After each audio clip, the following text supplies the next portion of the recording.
Hello दोस्तों, आप लोगों का अपने YouTube चैनल में स्वागत है। आज हम लोग बात करेंगे डीएम यानी कि जिला अधिकारी और एमएलए यानी कि विधानसभा सदस्य में कौन ज़्यादा पावरफुल होता है तथा डीएम और एमएलए की शक्तियों के बारे में भी हम लोग इस वीडियो में बात करेंगे।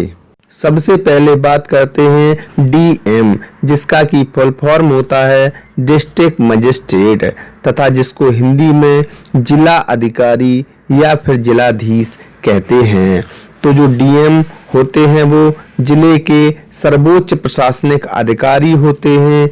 जिले के अंदर लॉ एंड ऑर्डर को मेंटेन करना, इसके अलावा बाकी के सारे काम जैसे कि जिला प्रशासन के अंदर जो भी काम होते हैं उसे सही ढंग से करवाने की जो जिम्मेवारी होती है वह डीएम की होती है। जिले में सभी व्यवस्थाएं सही ढंग से चलें तथा सही ढंग से हों तथा उसे करवाने के लिए जो जिम्मेदारी होती है वह डीएम की होती है।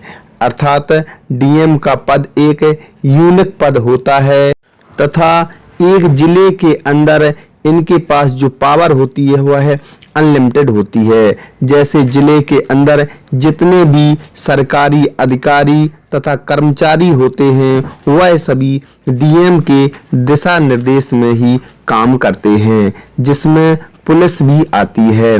हालांकि जो एसपी होते हैं वह पुलिस विभाग के मुख्य होते हैं तथा जो एसपी साहब का काम होता है वह लॉ एंड ऑर्डर को केवल मेंटेन करना होता है। बाकी जो डीएम साहब होते हैं वह पूरे जिले के सारे कामों को देखते हैं तथा साथ ही साथ उन्हें सही ढंग से करवाने की जो जिम्मेदारी होती है वह डीएम की ही होती है।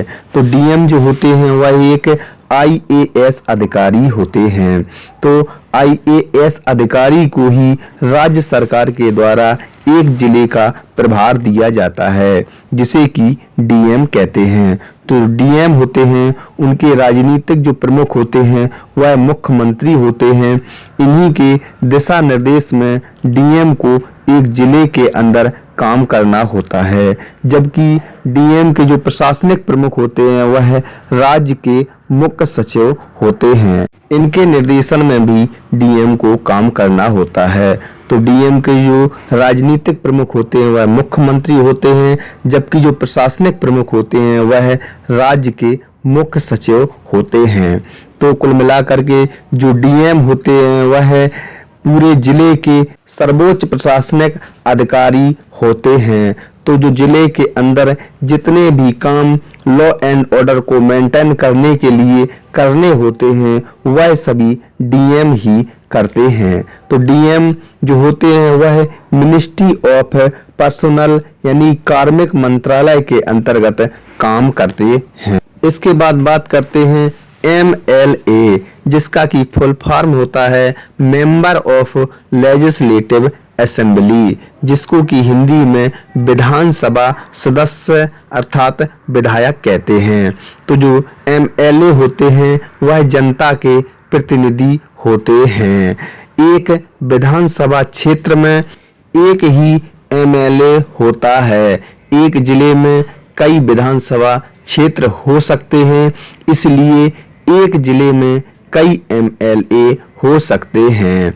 एमएलए जो होता है यानी कि जो विधायक होता है वह मुख्यमंत्री भी बन सकता है तथा राज्य सरकार में मंत्री भी बन सकता है और विधानसभा अध्यक्ष भी बन सकता है। तो एक जो विधायक होते हैं वह केवल विधायक भी रह सकते हैं तथा इसके साथ साथ मुख्यमंत्री भी बन सकते हैं, राज्य सरकार में मंत्री भी बन सकते हैं तथा विधानसभा के अध्यक्ष भी बन सकते हैं। इसके बाद बात करते हैं इनकी योग्यता के बारे में। तो बिना पढ़ा लिखा व्यक्ति भी विधायक बन सकता है। पढ़ा लिखा होना कोई योग्यता नहीं है, अर्थात जो व्यक्ति बिना पढ़ा लिखा भी हो वह भी विधायक बन सकता है, बशर्ते वह जनता के द्वारा चुना गया प्रतिनिधि होना चाहिए। अब बात करते हैं डीएम और एमएलए के पावर के कंपैरिजन के बारे में। तो सबसे पहले बात करते हैं डीएम के बारे में। तो डीएम जिले के सर्वोच्च अधिकारी के रूप में काम करते हैं। जिले में कोई भी काम करने की पावर डीएम के पास होती है, अर्थात जिले की जो प्रशासनिक व्यवस्था है इसको सही ढंग से चले, इसको बनाए रखने के लिए कोई भी कदम डीएम उठा सकते हैं। इसके बाद बात करते हैं एमएलए के बारे में। तो एमएलए जो होते हैं वह जनता के प्रतिनिधि के रूप में होते हैं। यदि वह सिर्फ एमएलए हैं तो उनकी पावर डीएम से बहुत कम होती है, और यदि एमएलए मुख्यमंत्री हैं या फिर राज्य सरकार में मंत्री हैं या फिर विधानसभा के अध्यक्ष हैं तो इनकी जो पावर होती है वह डीएम से अधिक हो जाती है। और यदि एमएलए रूलिंग पार्टी का नहीं है, अर्थात जिस पार्टी की सरकार राज्य में नहीं है उस पार्टी का एमएलए है, तब भी उसकी जो पावर होती है वह डीएम से बहुत कम होती है।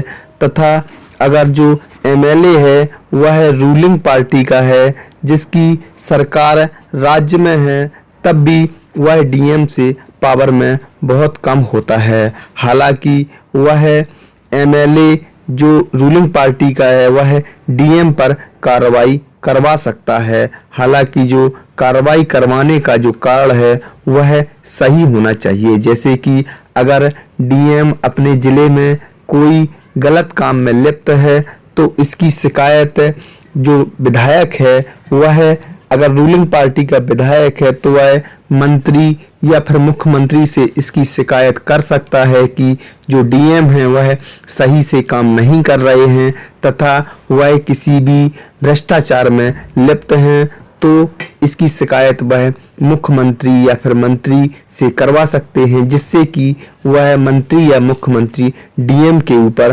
कार्रवाई कर सकते हैं। तथा जो एमएलए हैं वह रूलिंग पार्टी का नहीं है, तब भी अगर डीएम कोई गलत काम करता है तो उसकी आवाज वह विधानसभा में उठा सकता है, जिससे कि उस पर कोई कार्रवाई हो सकती है। तथा अगर एमएलए है वह अपने क्षेत्र में कोई गलत काम कर रहा है तो डीएम के पास भी इसका पावर होता है कि वह उसके ऊपर कार्रवाई कर सकता है। तो डीएम तथा एमएलए दोनों के अपने अपने पावर होते हैं। हालांकि जो डीएम होता है वह पूरे जिले का प्रमुख होता है, तो इसके पास जिले के अंदर कानून व्यवस्था को बनाए रखने के लिए काम करने का पावर होता है। तथा दूसरी तरफ एमएलए अपने क्षेत्र के होते हैं तथा वह अपने क्षेत्र में विकास के काम तथा किसी को कोई समस्या होती है तो उसकी आवाज उठाने के लिए स्वतंत्र होते हैं। तो जो डीएम की जो पावर होती है वह स्टेबल होती है, अर्थात डीएम की पूरे जिले के अंदर जो पावर होती है वह स्टेबल होती है। तथा एमएलए की जो पावर होती है वह अलग अलग स्थिति के अनुसार होती है। जैसे कि अगर एमएलए मुख्यमंत्री बन जाए तो उसकी पावर अलग होती है, तथा एमएलए अगर राज्य सरकार में मंत्री बन जाए तो उसकी पावर अलग होती है, तथा एमएलए अगर विधानसभा का अध्यक्ष बन जाए तो उसकी पावर अलग होती है। तो जो विधायक की जो पावर होती है वह स्थिति के अनुसार कम या ज़्यादा होती रहती है, जबकि जो डीएम की पावर होती है वह स्टेबल होती है। तो आज हम लोगों ने इस वीडियो में डीएम यानी कि जिला अधिकारी और एमएलए विधानसभा सदस्य विधायक में कौन ज़्यादा पावरफुल होता है तो उनकी पावर के बारे में हम लोगों ने इस वीडियो में बात की। अगर आपको ये वीडियो अच्छा लगा हो तो वीडियो को लाइक करें तथा चैनल को सब्सक्राइब करें। धन्यवाद।